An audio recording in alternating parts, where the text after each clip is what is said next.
नारायण नारायण नारायण नारायण नारायण नारायण।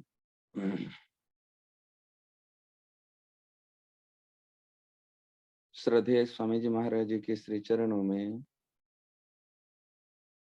सभी साधक साधिकाओं की तरफ से हार्दिक प्रणाम। सभी को सप्रेम हरिस्मरण।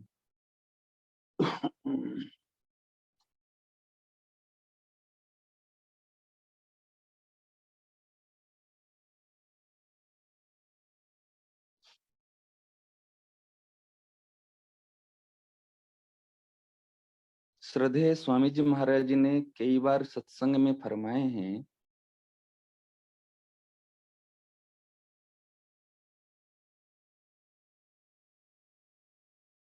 यदि हमको सत चाहिए अर्थात भगवान चाहिए, भगवान की प्राप्ति चाहिए, भक्ति प्रेम चाहिए, तो हमको क्या करना है?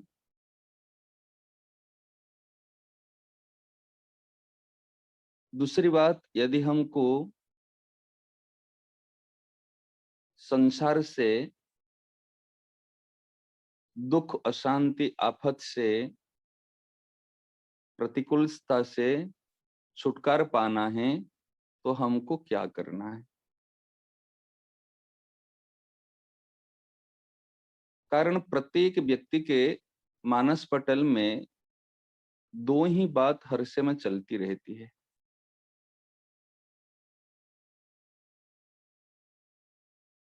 मुझे सुख कैसे मिलेगा? मैं सुखी हो जाऊं और मेरे परिवार वाले, नाते रिश्तेदार जो भी है वो भी सुखी हो जाए।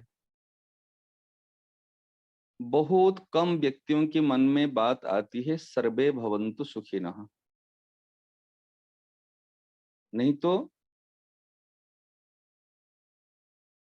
उनका संसार कहां तक है? बस अपने परिवार, नातेदार, रिश्तेदार तक सीमित है। ये कैसे सुखी हो जाए?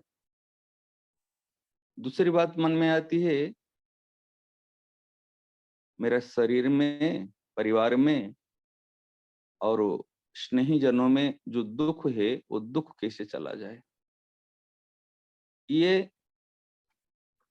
कहते ना, ये एक सार्वभौमिक इच्छा प्रत्येक प्रत्येक जीव मात्र के अंदर में ये दो इच्छाएं स्वाभाविक रहती है। मैं सुखी हो जाऊं और मैं कभी भी दुखी नहीं हूं, या यूं कह दो, मेरे जीवन से दुख चला जाए और जीवन में सुख आ जाए। और इसके लिए व्यक्ति अनेक प्रयास भी करता है। सुख के लिए, सुख की प्राप्ति और दुखों की निवृत्ति। सुख की प्राप्ति और दुखों की निवृत्ति के लिए शास्त्र में बताए गए या अपने जो मन में बात आती है उसके लिए वो अनेक प्रयास करता है। ये सब करने के बाद में भी ना उनको अभी तक सुख मिला, ना वो दुख से छुटकारा पाया।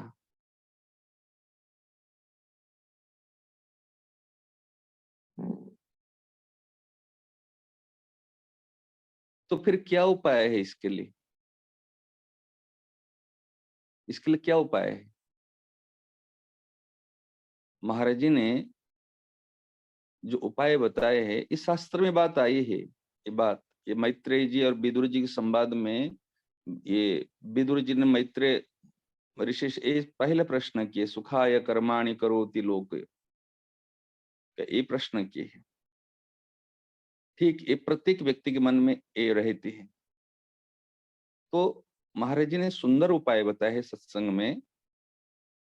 महाराज जी ने कहा, आपको यदि सुख चाहिए, परमात्मा चाहिए और भक्ति प्रीति जो चाहिए, उसके लिए केवल एक लगन लगी जाए। मुझे वो चाहिए, मुझे चाहिए, मुझे चाहिए।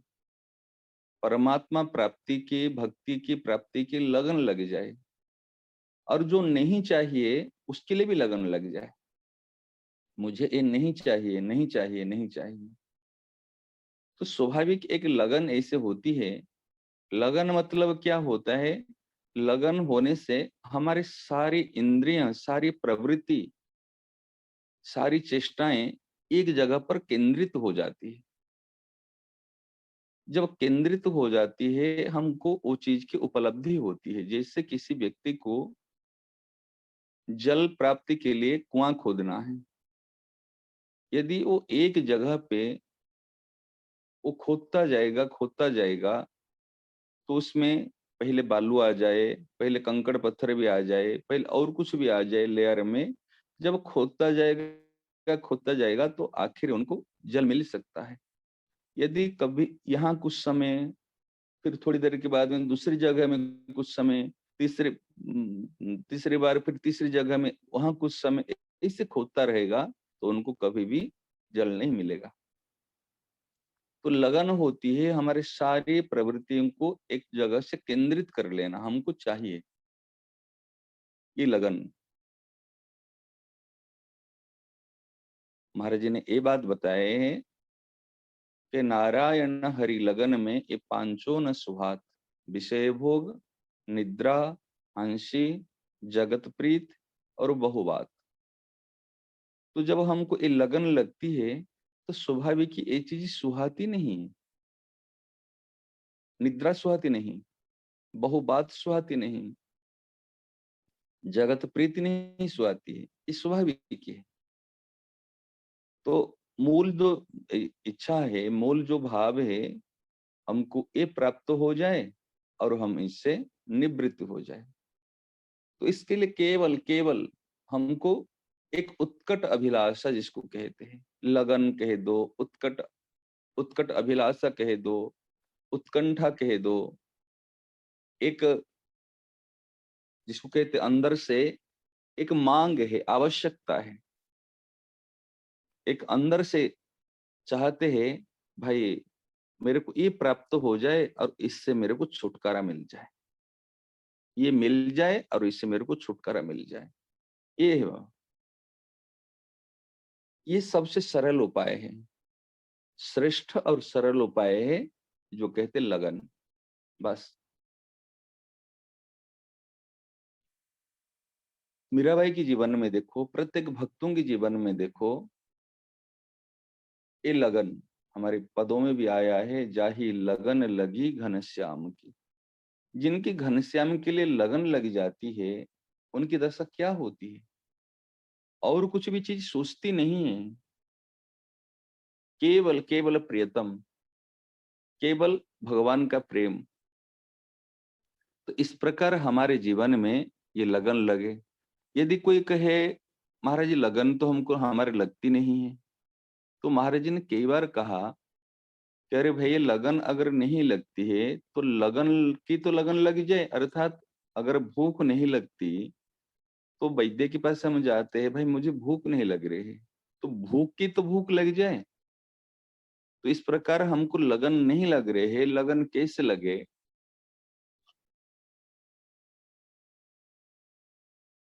हमको इस विषयों से छुटकारा नहीं पा रहे हैं, तो इससे छुटकारा कैसे मिले? अगर इस छुटकारा कैसे मिले, छुटकारा कैसे मिले, ये लगन लग जाए,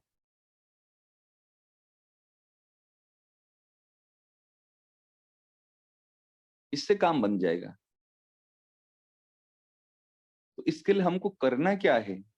करना तो यही है, उपाय तो संतों ने, भगवान ने बहुत उपाय बताए हैं, परंतु जो उपाय हमको सरल प्रतीत हो रहा है, जो उपाय को हम अपने शक्ति सामर्थ्य के अनुसार हम काम में ले सकते हैं, उसको करना शुरू कर ले।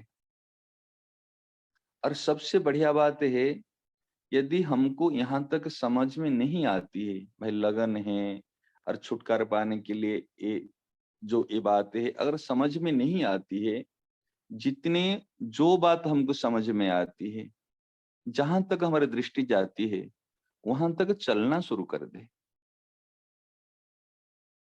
जैसे कहीं पर एक उदाहरण स्वरूप कहीं किसी स्थान पर बहुत माने प्रकाश वाला लाइट जैसे हेलोजन आदि लगा गया है, उसका प्रकाश बहुत दूर तक फैल जाता है। और जहां पर हेलोजन लाइट है वहां पे दूर तक प्रकाश से अगर वही स्थान पर रहोगे तो प्रकाश का लाभ आपको मिल सकता है। परंतु यदि आपको यात्रा करनी हो तो यात्रा करते समय वो जहां पर हेलोजन है प्रकाश है, वो जितने दूर तक प्रकाश है वहीं तक आपको लाभ मिल सकता, आगे तो फिर अंधकार है, वहां पर क्या करोगे। परंतु यदि हमारे हाथ में टॉर्च लाइट है, टॉर्च लाइट में इतने प्रकाश नहीं होता है, वो थोड़ा सा प्रकाश होता है जितने में आप देख सकते हैं और चल सकते हैं। हाथ में यदि टॉर्च लाइट है तो हमको इस प्रकाश से वो टॉर्च लाइट का प्रकाश कम होते हुए भी हम बहुत दूर तक यात्रा कर सकते हैं। क्यों, जहां जहां चलना, जहां तक दिखाई पड़ती है वहां वहां तक हम चलना शुरू कर दिए। तो व्यक्ति साधक क्या करता है, जो उदाहरण दिया, साधक यदि चलना शुरू नहीं करता, बैठा रहता है, तो ज्यादा ज्ञान होने के बाद में भी, ज्यादा प्रकाश होने के बाद में भी यदि वो बैठा रहता है तो फिर उनको दृष्टि वहीं तक जाती है। यदि उनको ज्यादा प्रकाश नहीं हुआ है, ज्यादा ज्ञान नहीं हुआ है, अभी ज्यादा समझ नहीं पाया है, जितनी समझ में बात आई है, जितना ज्ञान हुआ है, वो चलना शुरू कर दे, बैठे नहीं, चलना शुरू कर दे, वो कृपा से, लगन से, उत्कंठा से वो आगे तक पहुंच जाएगा। इसलिए भगवान अर्जुन को बैठने नहीं देते कि अर्जुन स्ताम तितिक्षस्व, तुम सहन कर लो। और क्या कहते, ये युद्धाय कृत निश्चय, एक तो सहन कर लो, एक निश्चय कर लो, और तस्मात उत्तिष्ठ कौन्तेय, तुम खड़े हो जाओ। इस मार्ग में चलने के लिए तीन चीज को ध्यान देना लगन के लिए। एक तो तितिक्षा, सहन शक्ति हो, एक तो निश्चय हो, ये भगवान ने गीता जी में बताया अर्जुन को सूत्रात्मक रूप से, और एक उत्तिष्ठ, तस्मात उत्तिष्ठ कौन्तेय युद्धाय कृत निश्चय। हम बैठे रहते, बैठे रह कर कहते लगन नहीं लग रही है, ये नहीं हो रहा है, खड़े हो जाए। बिल्कुल खड़े होने का मतलब क्या है, चलने के लिए जितनी बात समझ में आई है इतना दूर तक चल पड़ो। हमारे गाड़ी के सामने में एक लाइट रहती है, जब गाड़ी के सामने में लाइट, छोटी लाइट लगी हुई रहती है, उस गाड़ी जहां जहां तक चलती है वो प्रकाश आगे आगे तक जाता है। उसके लिए जहां जहां यात्रा करनी हो प्रकाश से हम यात्रा कर सकते हैं, जा सकते हैं। इस प्रकार हमारे सामने में जो लाइट है, लाइट अर्थात हमारे जो विवेक शक्ति है, हमारी जो जानकारी है, सही चेतनाएं हैं, ये जहां जहां तक हमारी दृष्टि जाती है, इसलिए वहां तक चलना शुरू कर दे। जब चलना शुरू कर दे हम ठेठ भगवान के चरणारविंद तक पहुंच जाएंगे। केवल ये मूल बात है। तो महाराज जी ने जो आज बात बताई, लगन की बात है, उत्कंठा की बात है वास्तव में। और एक सरल उपाय है, महाराज जी ने बहुत उपाय बताए हैं कि केवल केवल अगर कुछ भी चलना नहीं हो पाता, कुछ भी नहीं कर पाते, केवल हृदय से एक प्रकार से माने दुखी हो जाए, व्याकुलता आ जाए। क्या दुखी होना है भाई, अभी तक मुझे वो चीज प्राप्त नहीं हुई है, अभी ये चीज मेरे से छूटी नहीं है, ये विकार जो मेरे में है, ये विकार अभी मेरे से नहीं छूटे हैं, और वो चीज मुझे नहीं मिले है। केवल मिलने का और वो नहीं छूटने का ये दुख हो जाए, चाहे तो लगन लग जाए, ये कैसे मिले, कैसे मिले, कैसे मिले और कैसे छूटे। चाहे तो लगन लग जाए तो भी बेड़ा पार, नहीं तो दुख हो जाए तो भी बेड़ा पार। दुख हो जाए जिसको कहते दुख का प्रभाव, बस दुख होते ही काम बन जाएगा। चाहे महाराज जी ने और ही उपाय बताया, प्रत्येक परिस्थिति में, चाहे सुख अनुकूल परिस्थिति हो चाहे प्रतिकूल परिस्थिति हो, उसमें सुखी हो जाओ, भगवान का मंगलमय विधान मान लो, नहीं तो दुखी हो जाओ। हम कहीं सुखी कहीं दुखी होते, कुछ व्यक्ति को अपना कुछों को पराये मानते हैं, ये हमारे जीवन में बड़ी भूल होती। चाहे तो संसार में जितने प्राणी हैं सबको अपना मानो, चाहे तो किसी शरीर सहित किसी को भी अपना मत मानो, चाहे तो प्रत्येक परिस्थिति में सुखी हो जाओ, आनंद हो गया, मंगल हो गया, आनंद हो गया, सुख आए तो आनंद हो गया, दुख आए तो आनंद हो गया। जैसे राजा के और मंत्री के उदाहरण महाराज देते थे। आज पत्नी मर गया तो राजा की पत्नी मर गई तो मंत्री जी कह रहे आनंद हो गया, मंगल हो गया, कृपा हो गई। बेटा राजकुमार मर गया तो आनंद हो गया, मंगल हो गया, कृपा हो गई। और उनको जेल में भर्ती कर दिया तो आनंद हो गया, मंगल हो गया, कृपा हो गई। प्रत्येक परिस्थिति को फिर आनंद हो गया, मंगल हो गया करो, ये काम हो जाएगा। या जैसे अपने लिए दुखी होते हैं, इसे दूसरे के दुख में दुखी हो जाए तो भी काम हो जाएगा। जो परिस्थिति में जो स्वाभाविक हमारा जो स्वभाव है, जो रुचि है, जहां पर दृष्टि जाती, एक साधन को साधक पकड़ ले। गीता जी में भगवान ने क्या कहा? अद्वेष्ट सर्वभूतानां मैत्रः करुण एव च। प्रत्येक व्यक्तियों की सुख में सुखी होना मैत्री भाव है और दूसरे के दुख में दुखी होना करुणा भाव है। अगर करुणा आ जाए और ये मैत्री भाव आ जाए, देखो, और संपूर्ण प्राणियों के प्रति अद्वेष्ट भाव आ जाए, द्वेष रहित भाव हो जाए, तो भी हो जाएगा। कोई एक साधन को साधक जब पकड़ लेगा और उसके अनुसार चलना शुरू कर लेगा, तो उनको तात्कालिक सिद्धि ही मिलेगी। सिद्धि अर्थात सफलता। सफलता अर्थात कोई लौकिक सफलता नहीं है, उनको है अलौकिक सफलता अर्थात शांति, मुक्ति, भक्ति, भगवान, भगवान का दर्शन, उनका प्रेम, ये सब उपलब्धि उनकी होगी। क्योंकि ये हमारे घर की संपत्ति है, ये हमारे इस पर पूर्ण अधिकार है, ये हमारे पिताजी के है, हम उनके लाडले बेटे हैं, तो उत्तराधिकारी तो हम ही बनेंगे ना। इसलिए जो साधक को जो बात अच्छी लगती है, शक्ति, सामर्थ्य, रुचि के अनुसार एक साधन को पकड़ के चले, तो जल्दी ही उनको उपलब्धि होगी और जीवन में सरसता की प्राप्ति होगी। नारायण नारायण नारायण नारायण। नारायण नारायण नारायण। प्रणाम।